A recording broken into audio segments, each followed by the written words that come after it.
నీకు ప్రయోజనము కలుగునట్లు నీ దేవుడినైన యెహోవానగు నేనే నీకు ఉపదేశము చేయుదును. నీవు నడవవలసిన త్రోవను నేను నడిపించుదును. నీవు నా ఆజ్ఞలను ఆలకింపవలనని నేనెంతో కోరుచున్నాను.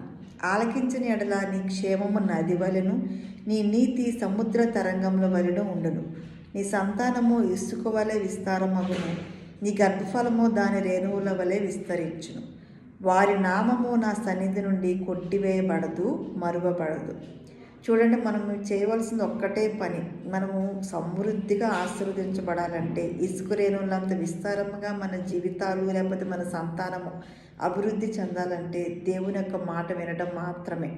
ఆయన యొక్క ఆజ్ఞలు పాటిస్తూ ఆయన యొక్క త్రోవలను మనము అనుసరించిన యెడల దేవుడే మనల్ని అప్లిఫ్ట్ చేసే తండ్రిగా ఉన్నారు. కాబట్టి ఈ విషయం మర్చిపోకుండా దేవుణ్ణి వెంబడించడాన్ని మనం నేర్చుకోవాలి.